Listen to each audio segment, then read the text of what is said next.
प्रिय विद्यार्थियों, ये पाठ थर्ड दर्शन शास्त्र में प्रथम प्रश्न पत्र जो सांख्य दर्शन है, सांख्य दर्शन के अंतर्गत दो मूल तत्वों की चर्चा हम कर रहे थे। प्रकृति और पुरुष दो स्वतंत्र तत्व है, दो निरपेक्ष तत्व है। प्रकृति और पुरुष एक चेतन है और एक अचेतन है, एक सक्रिय और एक निष्क्रिय है, एक त्रिगुणातीत है तो दूसरा जो है त्रिगुणात्मक है। ये जो है एक दूसरे के विपरीत तत्व है। प्रकृति और पुरुष जो है दोनों एक दूसरे के विपरीत तत्व है। अब इन दोनों में दो जो विपरीत तत्व है, इन दोनों में रिलेशन कैसे हो सकता है? क्योंकि सृष्टि की उत्पत्ति या जगत के विकास को समझाने के लिए दोनों के रिलेशन की अत्यंत आवश्यकता है। दोनों के रिलेशन के बिना, दोनों के सहयोग के बिना जड़ जगत की उत्पत्ति संभव नहीं है। क्योंकि प्रकृति और पुरुष दो ही मूल तत्व सांख्य दर्शन मानता है, इसके अतिरिक्त अन्य तत्वों को नहीं मानता। तो जब अन्य तत्वों को अर्थात ईश्वर की सत्ता को नहीं मानता है, तो ऐसी स्थिति में जो सांख्य दर्शन जो है जड़ जगत की समस्या का समाधान किस प्रकार करता है? प्रकृति और पुरुष के द्वारा करता है। तो प्रकृति और पुरुष के द्वारा करता है, तो दोनों में रिलेशन कैसे? क्योंकि एक दूसरे के विपरीत तत्व है, एक चेतन है, एक अचेतन है, एक सक्रिय है, एक निष्क्रिय, एक है, एक अनेक है, एक देश और काल में है, एक देश और काल से परे, एक ज्ञाता है तो एक ज्ञेय है। बहुत सारे अंतर इन दोनों में। तो ऐसी स्थिति में इन दोनों का रिलेशन किस प्रकार से हो सकता है? तो सांख्य दर्शन जो है इन दोनों के रिलेशन को स्थापित करने के लिए आर्गुमेंट जो है प्रस्तुत नहीं कर पाता है। क्योंकि हम इस बात को भली भांति जानते हैं कि किसी भी सत्ता को स्थापित करने के लिए हमारे पास में क्या होना चाहिए? तर्क होने चाहिए। तर्कों के अभाव में जो है हम किसी भी सत्ता को जो है सिद्ध नहीं कर सकते हैं। सांख्य दर्शन के पास जो है प्रकृति और पुरुष के संबंध को स्थापित करने के लिए आर्गुमेंट नहीं। क्यों नहीं आर्गुमेंट? इसलिए नहीं है कि दोनों एक दूसरे के विरोधी है। एक चेतन है, एक अचेतन है, एक सक्रिय है, एक निष्क्रिय। इन दोनों में रिलेशन कैसा हो? तो इन दोनों में रिलेशन करने के लिए जब आर्गुमेंट्स का अभाव देखने को मिलता है, तो सांख्य क्या करता है? कुछ उपमाओं का सहारा लेता है। उपमाओं या उपाधियों के द्वारा जो है वो सांख्य दर्शन जो है प्रकृति और पुरुष के संबंध को समझाने का प्रयास करता है। और तीन उपमाओं की बात हमने पिछले वीडियो में की थी कि प्रकृति और पुरुष के संबंध को स्थापित करने के लिए सांख्य दर्शन तीन उपमाओं का सहारा लेता है। एक जो उपमा ली गई थी लोहा और चुंबक की, उपमा के द्वारा जो है प्रकृति और पुरुष के संबंध को समझाया गया। दूसरा जो है अंधा और लंगड़ा जो है उसके द्वारा प्रकृति और पुरुष के संबंध को समझाया गया था। और तीसरा जो है कि गाय के स्तन से निकलने वाला दूध और बछड़े के द्वारा जो है प्रकृति और पुरुष के संबंध को समझाया गया। पहले उदाहरण में देखा गया कि लोहा और चुंबक जो है एक दूसरे के विपरीत है, एक सक्रिय है, एक निष्क्रिय है। चुंबक जो है और आकर्षण की शक्ति है और लोहा जो है निष्क्रिय है। चुंबक अपनी ओर जो है लोहे को आकर्षित करती है और आकर्षित नहीं करती वरन अपने में मिला लेती है। तो उसी प्रकार से प्रकृति और पुरुष में भी प्रकृति जो है मोहात्मक शक्ति और मोहात्मक होने के कारण प्रकृति जो है पुरुष को अपनी ओर खींचती है। और जैसे ही उसके निकट आता है मोहात्मक शक्ति के कारण तो वो प्रकृति से मिल जाता है, संबंध हो जाता है और उसके द्वारा जड़ जगत की बात हम करेंगे। तो प्रकृति और पुरुष जो है लोहे और चुंबक के संबंध की तरह जो है प्रकृति और पुरुष का भी संबंध सांख्य मानता है। दूसरा एग्जाम्पल दिया गया था अंधे और लंगड़े का, कि जिस प्रकार से अंधा और लंगड़ा एक व्यक्ति देखने में समर्थ है और दूसरा व्यक्ति जो है देखने में असमर्थ है। एक चलने में समर्थ है तो दूसरा जो है चलने में समर्थ है तो दूसरा जो है देखने में समर्थ है। लंगड़ा व्यक्ति देख सकता है तो अंधा व्यक्ति चल भी सकता है। एक दूसरे के जो है विरोधी है। एक गांव में जो है आग लग जाती है और आग से निजात पाने के लिए अंधा और लंगड़ा व्यक्ति जो है दोनों आपस में समन्वय करते हैं और लंगड़ा व्यक्ति अंधे व्यक्ति के कंधे पर बैठ जाता है और लंगड़ा व्यक्ति जो है अंधे व्यक्ति को राह दिखाता है और दोनों आपस में मिलकर गांव की समस्या से निजात पा लेते हैं। जिस प्रकार से अंधा और लंगड़ा उस गांव की समस्या से निजात पा लेते हैं, उसी प्रकार से प्रकृति और पुरुष भी दोनों जो है अंधे और लंगड़े की भांति मिलकर जो है जड़ जगत का विकास कर सकते हैं, एक दूसरे के विरोधी तत्व होने के बावजूद। तीसरा उदाहरण दिया गया कि गाय के स्तन से जो दूध निकलता है वो अचेतन होता है और बछड़ा जो है चेतन होता है, लेकिन जैसे ही बछड़ा जो है गाय के स्तन के नजदीक जाता है तो दूध का प्रवाह निकलता है। तो ये चेतन और अचेतन का रिलेशन होता है। उसी प्रकार से प्रकृति और पुरुष भी चेतन और अचेतन होने के बावजूद आपस में संसर्ग करके जो है जड़ जगत की उत्पत्ति करते हैं। ये तीन आर्गुमेंट जो है सांख्य कारिकाकारों ने प्रकृति और पुरुष के संबंध को स्थापित करने के लिए जो है बतलाने का प्रयास किया, उपमाएं दी गई। लेकिन आलोचकों का ये मानना है कि पहली बात कि उपमाओं के द्वारा किसी दर्शन की तर्क संगतता को स्थापित नहीं किया जा सकता। दर्शन को तर्क संगत ठहराने के लिए तो हमारे पास में तर्क होने चाहिए, आर्गुमेंट होने चाहिए। आर्गुमेंट्स के अभाव में, तर्कों के अभाव में, प्रमाणों के अभाव में उस दर्शन की तर्क संगतता ही समाप्त हो जाती है। तो सबसे पहली बात कि यदि उपमाओं के द्वारा सांख्य दर्शन जो है प्रकृति और पुरुष के संसर्ग को स्थापित करना चाह रहा है, संबंध को स्थापित करना चाह रहा है, तो उस दर्शन की सांख्य ने क्या कर दी? तर्क संगतता ही समाप्त कर दी।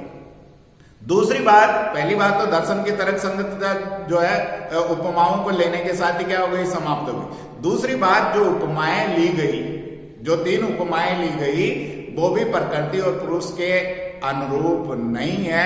इसलिए आलोचकों ने प्रकृति और पुरुष के लिए, पुरुष के संबंध को स्थापित करने के लिए जो उपमाएं प्रस्तुत की थी, उन उपमाओं को भी इनकार कर दिया, जो है अस्वीकार कर दिया है। ऐसी स्थिति में सांख्य के सामने एक गंभीर समस्या हो गई कि प्रकृति और पुरुष में किस प्रकार संबंध स्थापित किया जाए। तो देखिए किस प्रकार से आलोचकों ने इन तीनों उपमाओं को नकारने का प्रयास किया। पहली उपमा की बात हम करते हैं लोहा और चुंबक। लोहा निष्क्रिय है और चुंबक क्या होती है? सक्रिय होती है। चुंबक में आकर्षण की शक्ति होती है और आकर्षण शक्ति से जो है चुंबक लोहे को अपनी आकर्षित करती है। या देखिए कि चुंबक को कोई व्यक्ति जो है लोहे के सामने ले जाता है, तभी चुंबक जो है लोहे को अपनी ओर आकर्षित करती। स्वतः जो है चुंबक जो है लोहे के पास नहीं जाती, या लोहा जो है चुंबक के पास स्वतः नहीं आ रहा। चुंबक को लोहे के सामने रखने के लिए कोई तीसरा तत्व होना चाहिए, परंतु यहां पर सांख्य दर्शन में प्रकृति और पुरुष के अतिरिक्त कोई तीसरा तत्व नहीं माना गया है।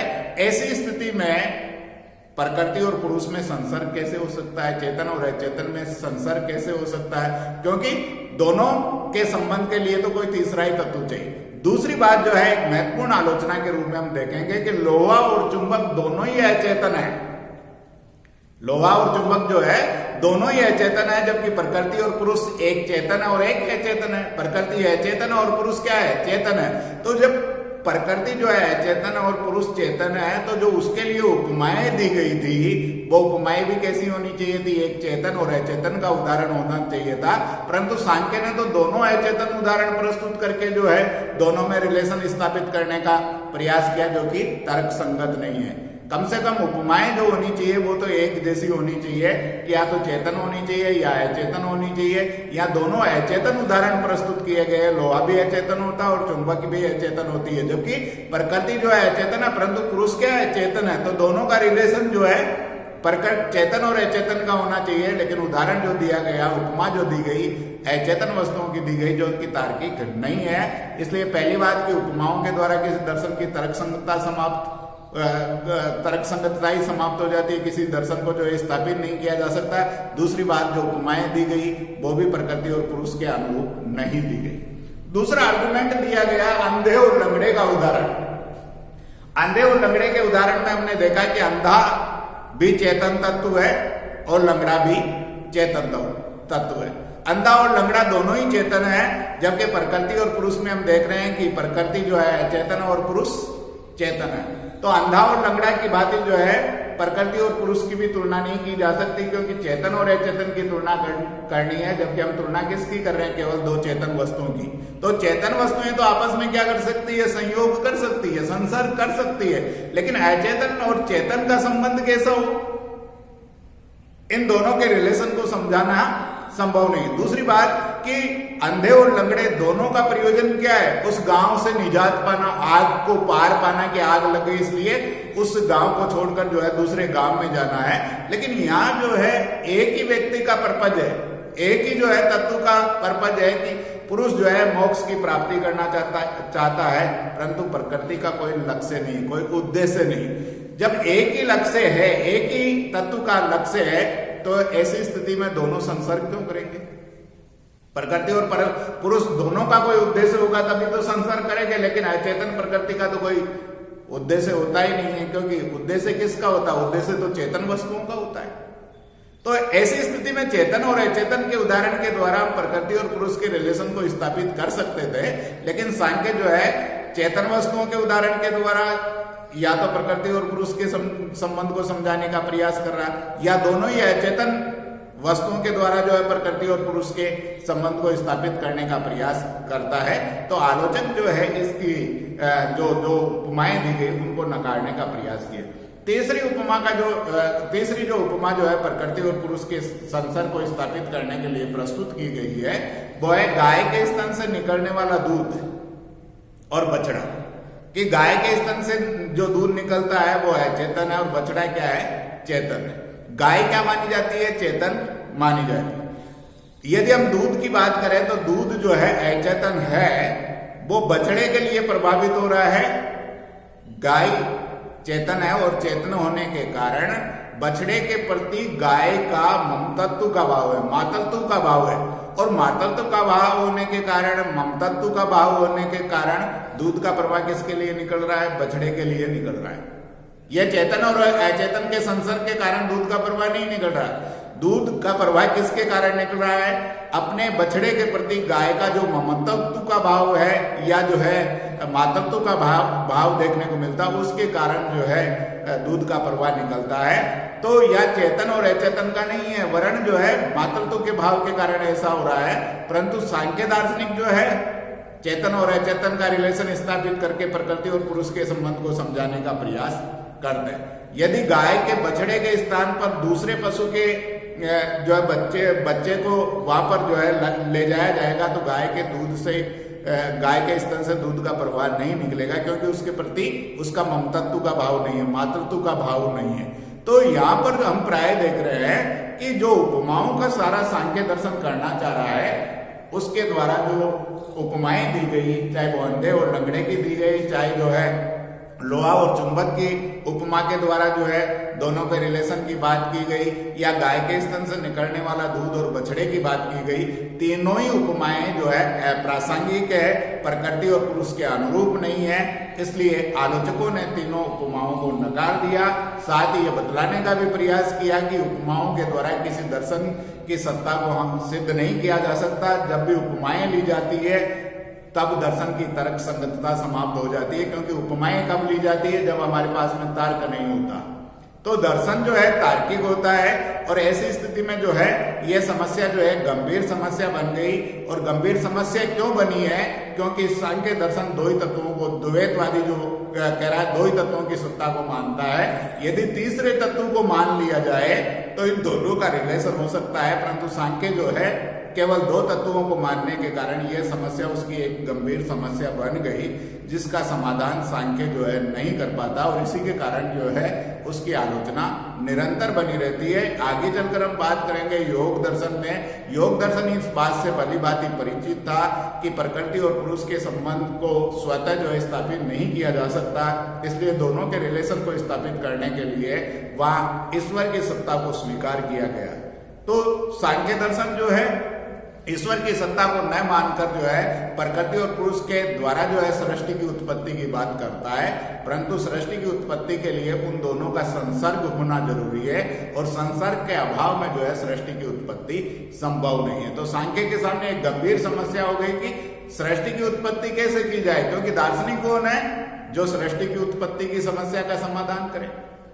तो सृष्टि की उत्पत्ति जब हम जो है आर्गुमेंट्स के द्वारा नहीं कर पा रहे, प्रकृति और पुरुष के संबंध जो है आर्गुमेंट्स के द्वारा नहीं कर पा रहे, या उपमाओं के द्वारा भी हम सिद्ध नहीं कर पा रहे हैं, तो ऐसी स्थिति में दोनों में रिलेशन कैसे होगा? रिलेशन नहीं होगा तो फिर क्या सृष्टि की उत्पत्ति केवल प्रकृति कर लेगी या पुरुष कर लेगा? ऐसा भी संभव नहीं है। तो यहाँ जो है सांख्य जो है इस समस्या से जब पीड़ित होता है या घबरा कर जो है कहने का प्रयास करता है कि नहीं, प्रकृति और पुरुष में वास्तविक संसर्ग अर्थात वास्तविक जो है संयोग की आवश्यकता ही नहीं है, वरन जो है प्रकृति का पुरुष के निकट आना ही पर्याप्त है। और जैसे ही प्रकृति जो है पुरुष के निकट आती है तो उसकी साम्यावस्था भंग हो जाती है, और उसकी साम्यावस्था भंग होने से क्या होता है, विकास का प्रारंभ होता है। तो नेक्स्ट आगे चलकर जो है हम विकासवाद की जब चर्चा करेंगे तो प्रकृति और पुरुष के संसर्ग की, वास्तविक संसर्ग की बात न करके उसकी निकटता की बात करेंगे, किस प्रकार दोनों